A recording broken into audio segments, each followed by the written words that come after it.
परिचय।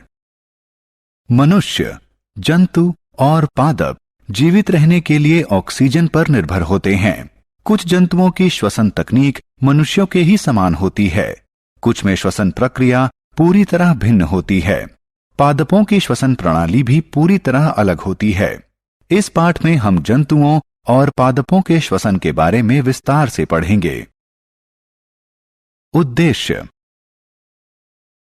इस पाठ के अंत में आप निम्न करने में सक्षम हो जाएंगे: कीटों में गैस का विनिमय समझाना, केंचुआ कैसे श्वसन करता है यह समझाना, मेंढक के श्वसन के विभिन्न तरीके समझाना, मछली जल में कैसे श्वसन करती है यह बताना, पादपों की श्वसन प्रक्रिया को बताना। कीटों में श्वसन। मनुष्यों ही की तरह कीटों को भी जीवित रहने के लिए ऑक्सीजन की जरूरत होती है। मनुष्यों ही की तरह वे अपशिष्ट के रूप में कार्बन डाइऑक्साइड को उत्पन्न करते हैं, लेकिन मनुष्य के विपरीत टिड्डा, घरेलू मक्खी, तिलचट्टे इत्यादि कीटों में फेफड़े नहीं होते। कीटों में जिस प्रक्रिया से गैसों का विनिमय होता है उसे विसरण कहते हैं। कीटों में श्वसन तंत्र। कीटों के शरीर में वायु उनके शरीर में पाए जाने वाले छिद्रों के द्वारा प्रवेश करती है। इन्हें श्वास रंध्र कहते हैं। श्वास रंध्र कीट के संपूर्ण शरीर में फैले हुए वायु नलियों के संजाल में खुलता है।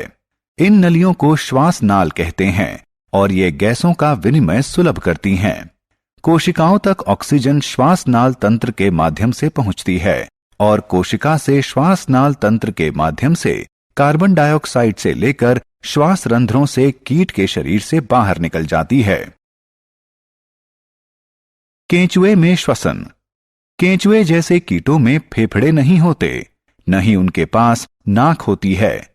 वे अपनी त्वचा से श्वसन करते हैं। वे वायु और मृदा से ऑक्सीजन ग्रहण करते हैं। जब ऑक्सीजन उनकी आर्द्र त्वचा के संपर्क में आती है तो यह विभक्त हो जाती है। यह छोटी छोटी रक्त वाहिनियों के माध्यम से ग्रहण होती है और पूरे शरीर में संचारण करती है। यही रक्त वाहिकाएं कार्बन डाइऑक्साइड को त्वचा से बाहर निकालने के लिए ले जाती हैं। ऑक्सीजन के प्रभावी ग्रहण के लिए केंचुए अपने शरीर को आर्द्र रखते हैं। मेंढक में श्वसन। मेंढक में मनुष्यों के समान ही फेफड़े होते हैं। वे अपने फेफड़े का प्रयोग श्वसन के लिए करते हैं, लेकिन उनके फेफड़े ज्यादा विकसित नहीं होते, इसलिए वो दो प्रकार के श्वसन का प्रयोग करते हैं।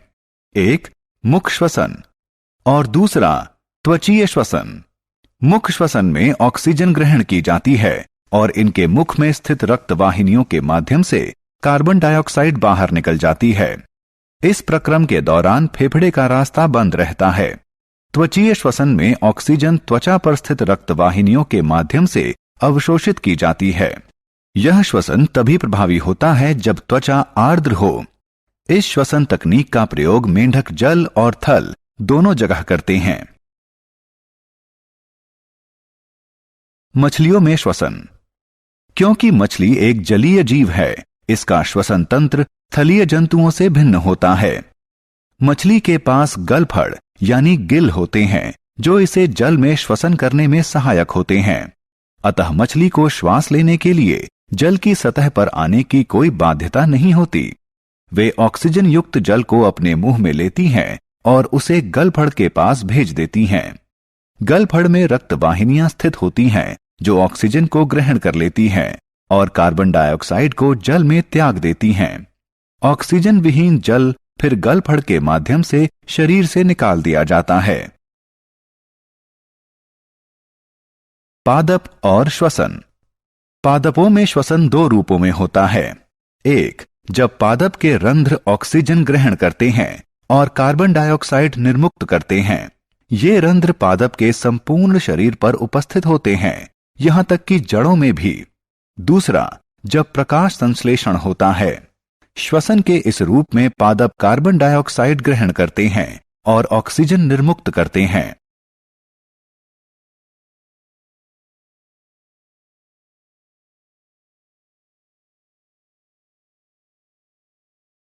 सारांश।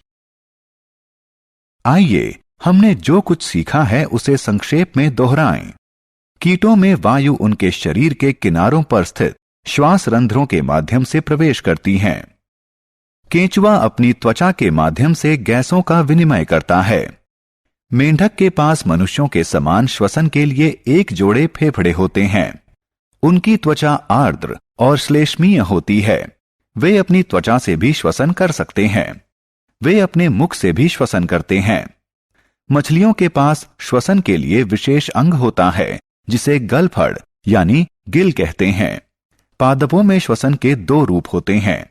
एक रूप में ऑक्सीजन ग्रहण की जाती है और कार्बन डाइऑक्साइड निर्मुक्त की जाती है। दूसरे रूप में कार्बन डाइऑक्साइड ग्रहण की जाती है और ऑक्सीजन निर्मुक्त की जाती है।